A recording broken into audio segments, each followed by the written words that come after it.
पता नहीं किस जन्म की दुश्मनी निकाल रही है मुझसे।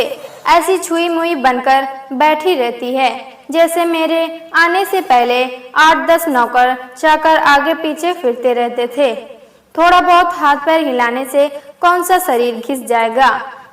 इनका सब कुछ मेरे भरोसे छोड़कर बैठ जाएगी। बाहर से थक कर आओ और फिर घर में आते ही रसोई में लग जाओ। वंदना खींचते हुए अपना सारा गुस्सा रसोई में बर्तनों पर निकाल रही थी। ऐसा नहीं था कि उसकी सास रुक्मणी जी को बहू को बड़बड़ाने का भान नहीं था, लेकिन वो भी ठिठाई भर थी। बहू की बड़बड़ाहट को एक कान से सुनकर दूसरे कान से निकाल रही थी। वंदना एक पढ़ी लिखी लड़की थी।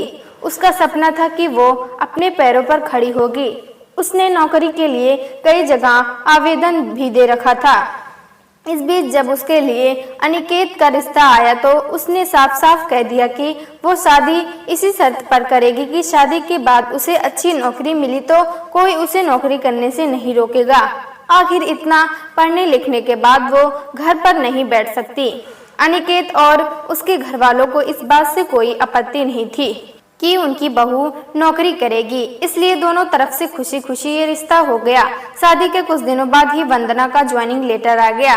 जिस दिन वंदना ने अपने ससुराल वालों से कहा था कि वो अब नौकरी करेगी तो उसकी सास रुक्मणी जी ने सारे परिवार के सामने कह दिया था, बहू नौकरी करे इससे मुझे कोई आपत्ति नहीं है। मैं यह भी नहीं कहूंगी कि वो पहले सारे घर का काम करे फिर नौकरी पर जाए, लेकिन मैं भी अब पहले की तरह पूरा घर नहीं संभाल सकती। मुझे सब कुछ मंजूर है, लेकिन मुझसे ये उम्मीद मत करना कि मैं बहू को रोटियां बनाकर खिलाऊंगी। मुझे पता है कि अगर मैं एक बार इस भौर में फंस गई तो जिंदगी भर नहीं निकल पाऊंगी। उस वक्त सबको रुक्मणी जी की बातें सुनकर हैरानी तो हुई थी। उनके पति ने तो ये भी कहा कि मुझे नहीं पता था कि मेरी सीधी सरल पत्नी भी सास बनते ही अपना रूप बदल लेगी, लेकिन इन सब बातों का रुक्मणी जी पर कोई असर नहीं हुआ। वो तो अपनी जिद पर अड़ी थी। खैर वंदना को तो नौकरी करनी ही थी, क्योंकि घर के थोड़े से काम के लिए वो अपनी इतनी अच्छी नौकरी तो नहीं छोड़ सकती थी। वहीं उसके पति और ससुर जी ने भी नौकरी की इजाजत दे दी थी। वो तो फिर कहाँ रुकने वाली थी। इस समस्या का ये हल निकाला गया कि घर के कामों के लिए एक कामवाली और खाना बनाने के लिए कुक रख ली गई। खाना बनाने वाली सुबह और शाम का खाना बनाकर चली जाती। वंदना का काम था ऑफिस से आकर बस खाना परोसना। यूं ही दिन निकल रहे थे। वंदना की शादी को 2 साल हो चुके थे।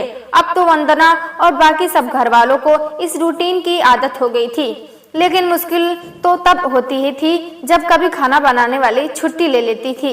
ऐसा ही कुछ इन 2 दिनों में से हो रहा था, जिस कारण से वंदना खिजी हुई थी। ऑफिस से आकर रोटियां बनाना उसे बहुत बड़ा बोझ लगता था।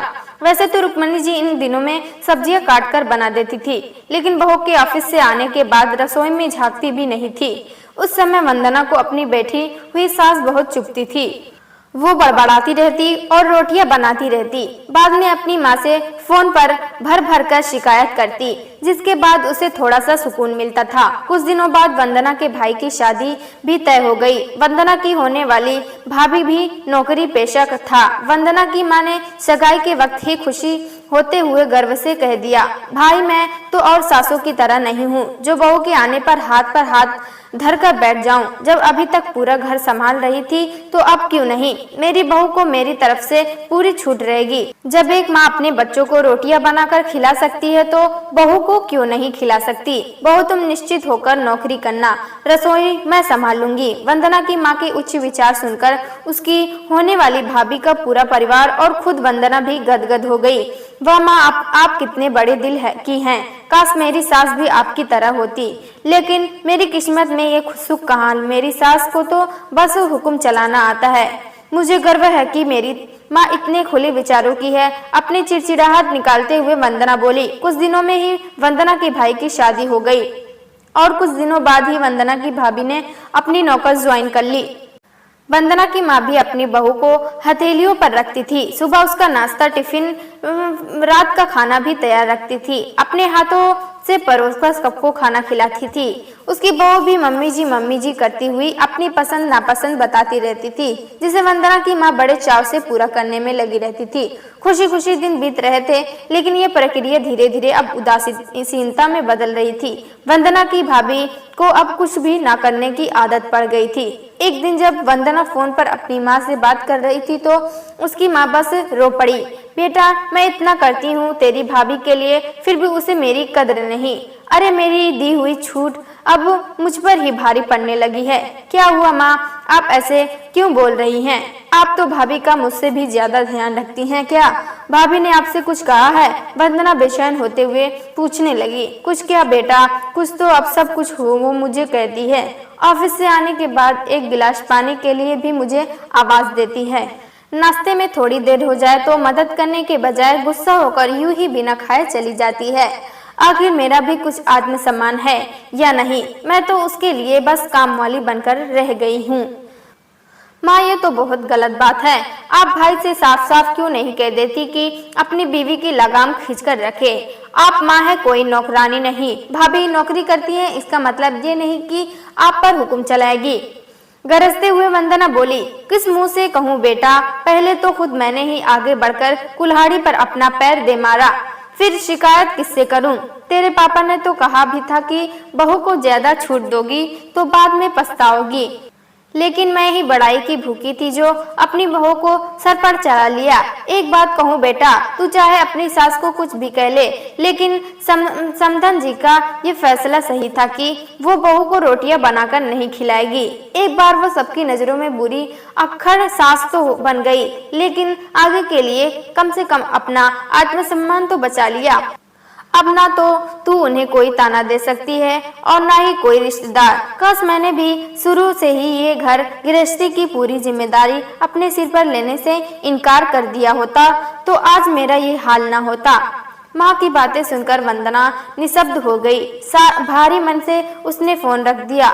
बाहर हॉल में आकर देखा तो सास ससुर आराम से बैठकर बातें कर रहे थे। बातें करते करते उसकी सास अपने नाखूनों पर नेल पेंट लगा रही थी, जिसे देखकर ससुर जी उन्हें चिढ़ा रहे थे। अब बुढ़ापे में ये फैशन करके किसे दिखाओगी? मेरी तो नजर ही भी कमजोर हो गई है, किसी को नहीं दिखाना मुझे। मैं तो अपनी खुशी के लिए लगाती हूँ। सारी उम्र तो घर गृहस्थी में उलझी रही, अब अवकाश का वक्त आ गया है तो अपने शौक तो पूरे कर लूं। पता नहीं कब भगवान के घर से बुलावा आ जाए। वंदना की सास मुस्कुराते हुए बोली। पता नहीं आज क्यों वंदना अपनी सास की बातें सुनकर चिढ़ नहीं रही थी, बल्कि वो भी मुस्कुरा उठी। सही तो कह रही है मम्मी जी, एक गृहिणी को अपने लिए वक्त ही कम मिलता है। पहले अपने बच्चों को पाल पोष कर बड़ा करो, फिर कामकाजी बहू आ जाए तो उसे और उसके बच्चों को संभालो। काश मेरी माँ ने भी मेरी सास की तरह पहले ही कह दिया होता कि बहू को रोटियां बनाकर नहीं खिला सकती। दोस्तों, अगर ये कहानी आप लोगों को पसंद आए तो लाइक करें, सब्सक्राइब करें।